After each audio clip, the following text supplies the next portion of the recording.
It's so rewarding to see this high tunnel growing plants that can produce food. We have cucumbers, we have tomatoes, not yet producing food, but in the weeks and months ahead, I look forward to them producing bountifully. Now there has been a lot of labor of love that's gone into setting this caterpillar tunnel up and bringing in compost and mulch and having the chickens in here to fertilize this area and work with it, and then move the chickens out of here and then work with it some more, adding some more organic matter and just really trying to get it set up and secure, and then finally start putting transplants in here to grow. And I just finished putting our last cucumbers in, as you just saw, and can't wait to enjoy them. So right now I'm watering, getting these plants watered really good. Don't have irrigation set up in here yet, and I plan to do a drip irrigation system. But one of the things that I'm trying to do more of is conserve our water here on the homestead, realizing that the more we grow, realizing that those plants need water and need certain things to grow and produce food for us. So in the past I've used landscape fabric to suppress the weeds around the plants, especially some of our short-term crops. But for things like our cucumbers and tomatoes, plants that are going to be in here longer, in the areas that they're in longer time periods, I like to use mulch, and we're going to do that in this area. Leaving a leaf mulch, a leaf compost to suppress the weeds around the plant, but also to help maintain the moisture in the soil so that way they won't dry out and die. But right now I'm just finishing up watering them, and I'm just going to keep going through and watering.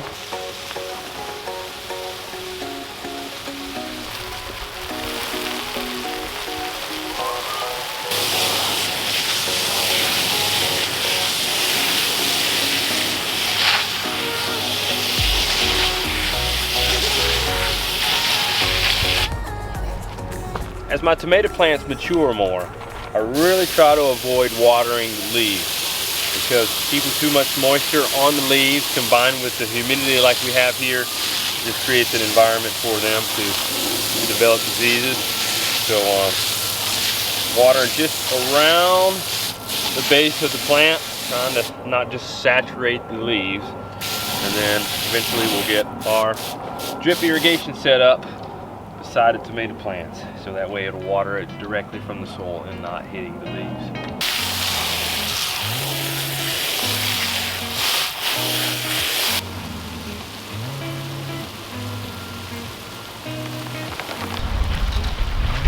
Alright, so it looks like I got all of the plants watered here in the high tunnel, but I did notice I lost a couple of cucumber plants that I planted last week, transplanted in here last week. So no need to fear. That's the reason why whenever we are doing transplants and starts, I try to do a little bit more than what I need. And I actually kept a tray right here near the bed. So you can see here we have a couple extras. So these will just go to replacing ones that we lost. Got a little more clay in there than I'd like, so we're just going to give it a little bit more of this. Just give it a little bit more work with there. Alright. Oh, here we go down here. Looks like where this one died, you can see just a little bit left. Looks like it had similar issues as that other one, just a little too much clay, not enough. So let's give it some of that too. Just some organic potting mix.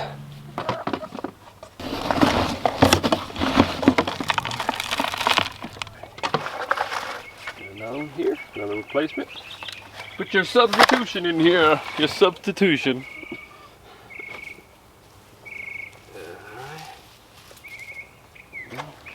And last one, this one died too.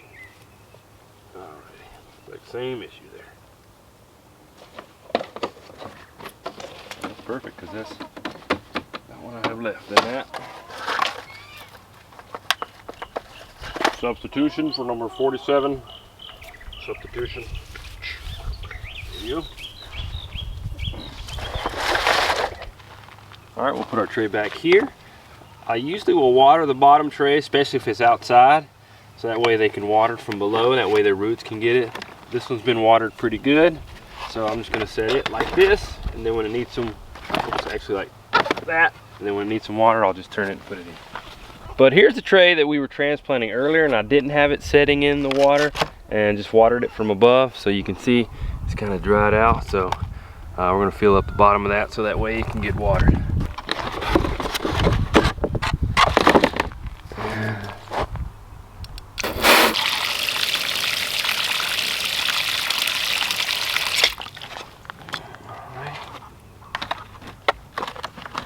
Like that. Alrighty, now it's time for my second set of shoveling. You saw earlier me shoveling and dumping the compost right in here for the cucumbers here. Well, I got some more to do with bringing in the leaf mulch, the leaf compost, to put around these cucumber plants to help retain the moisture. So around here, especially at this time of year, there's no need for the gym. I get all the exercise I need from just doing the farm stuff. It keeps me farm fit. So shoveling is the workout for today, and let me tell you, my body is feeling it this past week of just doing so much shoveling, stirrup-hoeing, broad forking, moving stuff, walking all over the place. I've been burning some calories, but no need to complain. Get back to work.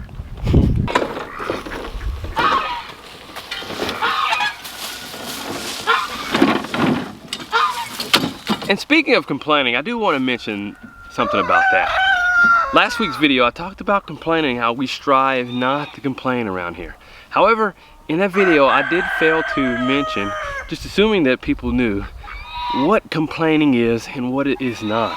For example, if I broke my leg and the family, it was the day that we were going to be going to run a mile or do some exercise that required the use of our legs, and say they didn't know that I broke my leg, it wouldn't be complaining for me to say, hey guys, broke my leg, gonna sit this one out, not gonna be able to do it.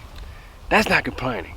However, if I just went around just moaning and saying, oh my leg, oh this, oh that, I can't do anything because of my leg, that would be complaining. So, not trying to complain about muscles being fatigued, but just letting you know. All right, so we got some leaf mulch, leaf compost here, and this is a great resource to have. And in the fall, instead of having your leaves picked up by the city or whoever, actually reuse it. I see so many people that have their resources outsourced, and they're shipping them off with these companies, the garbage waste management companies, and then later on in the spring and summer, then they're turning around and buying some of the same resources that they just got rid of in the fall and winter. It's like, why do that? Use what you have. And we're going to be using this. Go around our plants to keep it moist.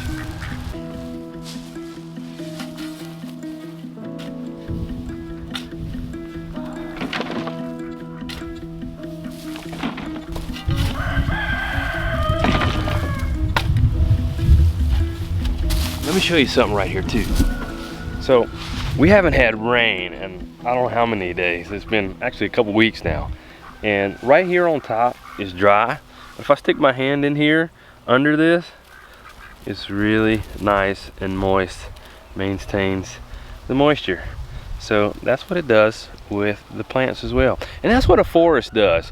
When the trees, they drop their leaves in the autumn, those leaves just naturally mulch. It just naturally mulches itself, and that helps to protect the tree from the colder temperature, the root system, and helps to maintain the moisture in the root system in the hotter, drier months. So this is just a permaculture thing that is here within creation that we're just mimicking and utilizing in the garden as well. And this is something that's gone over extensively in the Back to Eden documentary. Definitely recommend checking it out. I'll see if I can find the link and leave it for you in the show notes below.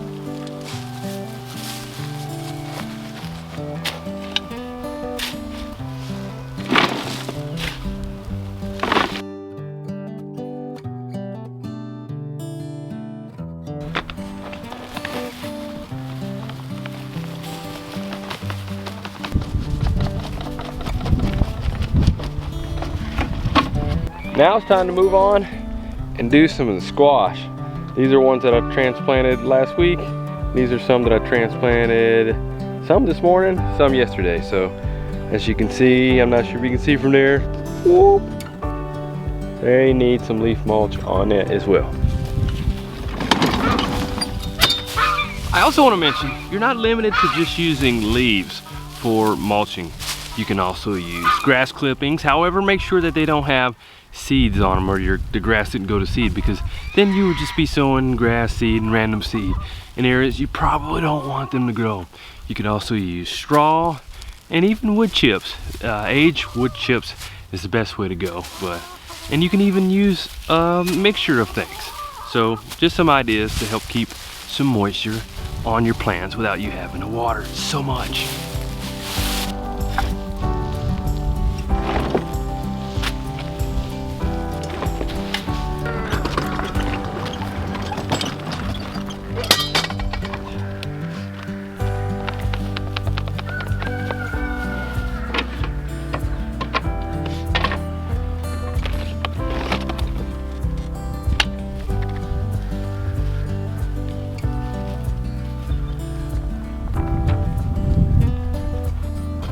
In addition to setting up drip irrigation lines inside the high tunnel there, I want to set up a gutter system on the outside of the tunnel to be able to harvest and collect rainwater that falls on top of here, and to have that gutter system run into a tank or a tote barrel and have it set up on like a timer where it will automatically water our plants for us inside the tunnel as well as outside here with these squash. Oh, and speaking of squash, I need to actually water them because I didn't water those earlier. Whoops.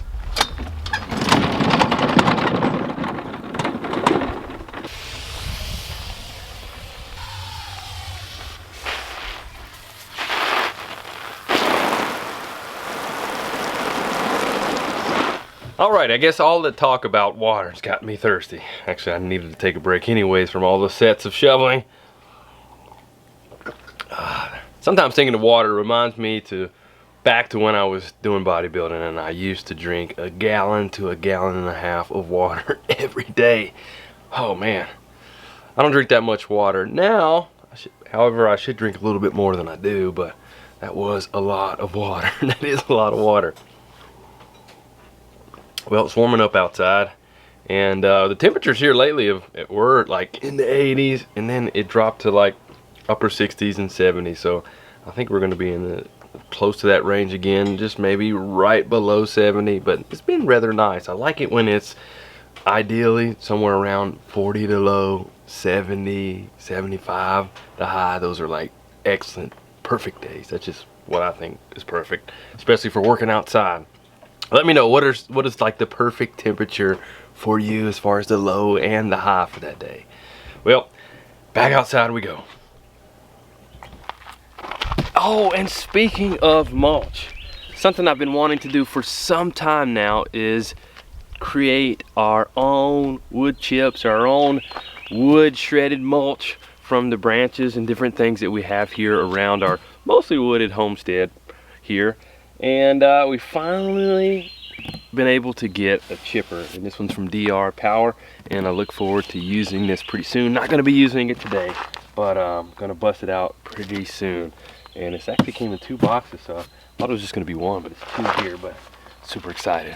Well, next we're going to be spreading some leaf mulch around the strawberries, so some more shoveling and carting the gorilla cart around. Alright, so this is our strawberries that Sayla and I recently transplanted yesterday.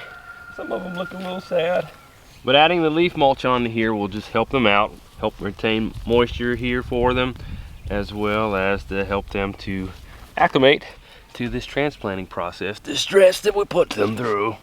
I love strawberries. I don't know about you, but I just love strawberries. It's like one of my favorite foods that there is, especially like sweet ones. You like strawberries? Let me know in the comment section below. Also, let me know, how do you like to eat strawberries? I can eat them almost any way. I love to eat them just fresh and raw. I love to have them in smoothies, love to have them in, you name it. Just put strawberries with anything. Strawberries with pancakes, almost anything. I don't think strawberries and meat, can't say that's a good combination. Well, Stop yapping. Let's put some mulch on here.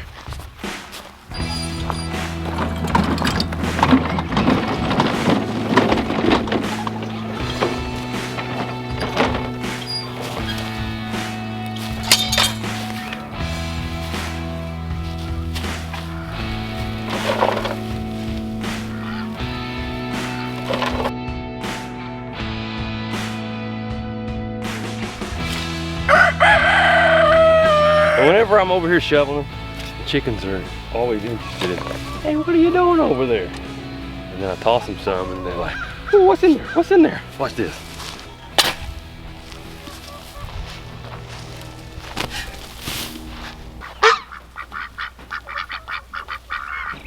A couple of them came over, as you saw. And sometimes, depending on what's in there, they see things I don't even know is in there, and then they're like scratching around. Actually, they just found something, because here comes more.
I almost forgot.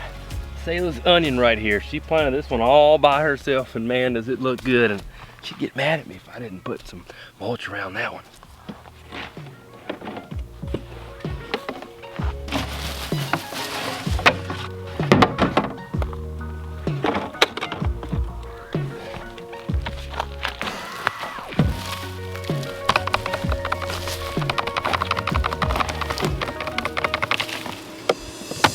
And speaking of Sayla, you're probably wondering, where is Sayla and everyone else?